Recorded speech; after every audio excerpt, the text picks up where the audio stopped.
നമസ്കാരം, എല്ലാവർക്കും super second ന്യൂസിൻ്റെ പുതിയൊരു വീഡിയോ സാറും. അങ്ങനെ കേരള ബ്ലാസ്റ്റേഴ്സ് അടുത്തൊരു താങ്ക് യു പോസ്റ്റ് ഒപ്പം നിലവിലിട്ടിട്ടുണ്ട്. അതൊരു ഗോൾ കീപ്പറാണ്.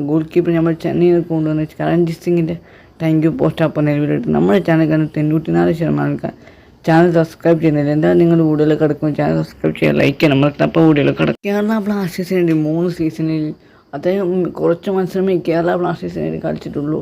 എന്നാലും മികച്ചൊരു ഈസിലെ എക്സ്പീരിയൻസ് കീപ്പറാണ് കരൺജിത് സിംഗ്. അദ്ദേഹം ഇപ്പോൾ എന്തായാലും കേരള ബ്ലാസ്റ്റേഴ്സ് വിട്ട് ആരും ക്ലബ്ബ് ഔദ്യോഗികമായിട്ട് പ്രഖ്യാപിച്ചിട്ടുണ്ട്. കേരള ബ്ലാസ്റ്റേഴ്സിന് വേണ്ടി മികച്ചൊരു അവസരം കിട്ടിയ കളിയിലൊക്കെ മികച്ചൊരു പ്രകടനം കാഴ്ചവെച്ചൊരു പ്ലെയറാണ് കരൺജിത് സിംഗ് എന്ന ഒരു ഗോൾ കീപ്പർ. അത്യാവശ്യം മികച്ചൊരു ഇന്ത്യയിലെ തന്നെ one of the best goal കീപ്പറാണ് കരൺജിത് സിംഗ് എന്ന് പറയുന്ന ഈ ഒരു ഗോൾ കീപ്പർ. ഞാനും കരൺജിത് സിംഗും ക്ലബ്ബ് വിട്ടു പോയിട്ടുണ്ട്. ഇപ്പോൾ എന്തായാലും കേരള ബ്ലാസ്റ്റേഴ്സ് മൂന്നാമത്തെ പ്ലേയേഴ്സാണ് പുറത്തു വന്നത്. മൂന്നാമത്തെ പ്ലേയേഴ്സ് 2 പ്ലേയേഴ്സ് അടുക്കുമ്പോൾ ഒരു കോച്ചും നമ്മുടെ അസിസ്റ്റൻറ്റ് കോച്ചും പോയിട്ടുണ്ട്. അതേപോലെ ഡിമിട്രിയോസ് ഡയമൻഡോസും ക്ലബ്ബ് വിട്ടു പോയിട്ടുണ്ട്.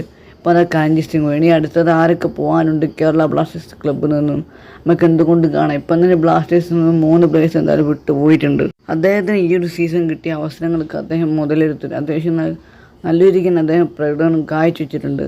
അദ്ദേഹം സച്ചിൻ സുരേഷിനെ പരിക്കേറ്റ് അദ്ദേഹമായിരുന്നു ബ്ലാസ്റ്റേഴ്സിന് വേണ്ടി കളിച്ചത്.